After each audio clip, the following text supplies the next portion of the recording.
Before Spanish traders pushed into the West, before pioneers settled the Great Valley, and before miners found precious metals in Park City, there lived a tribe of people called Utes.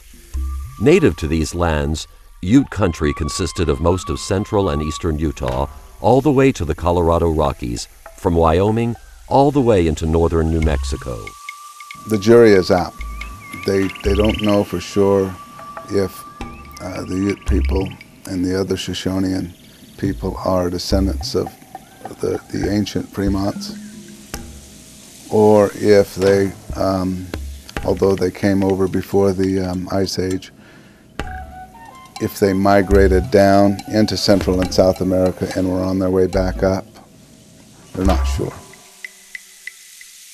But I do know this. I've asked my grandmother, and I asked her, "Where'd we come from, Grandma?" And she said, "We came from the South." So, and interestingly enough, the archaeologists and the linguists have traced our language from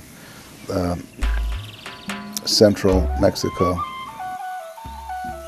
The language of the Utes is Shoshone, which is a branch or a dialect of the Ute-Aztecan language. It is believed that the people who speak Shoshone separated from other Ute-Aztecan speaking groups about the time of the birth of Christ. The language is very guttural. It uses a lot of inflections that are deep inside the mouth, like we say thank you, we say toqueach, toqueach. It's way back here. Utes lived and migrated in bands of 2 or 3 families. The size of Ute bands could range from 25 people to as large as a band from Middle Colorado, which grew to 800 people. The primary foods of the Utah Indians were, who lived in the Utah Valley area, Provo, primarily evolved around fish, the Bonneville cutthroat, and the native species, the suckers and other species of fish in Utah Lake. And of course, the other game animals, antelope, deer, elk. And from time to time, once the Utes acquired the horse, they would venture out into the plains.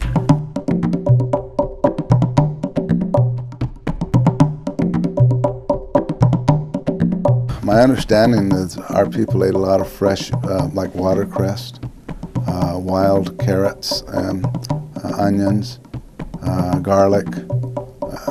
There is a wild potato our people ate also that grows about 7,000 feet.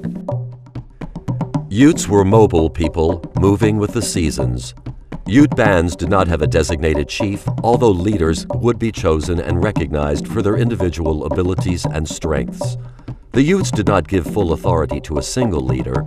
It is something that developed as a convenience to the European military and settlers who needed someone to talk to and do the bartering and trading. Ute homes varied once again with the time of the year. In the summers, our people built brush structures. And then with the advent of large game, we were able to learn from the Plains Indians how to construct teepees.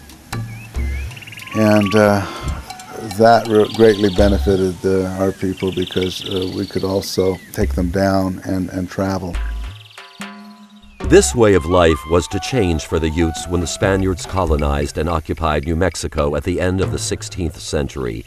These new European neighbors introduced livestock and horses, changing the Utes forever.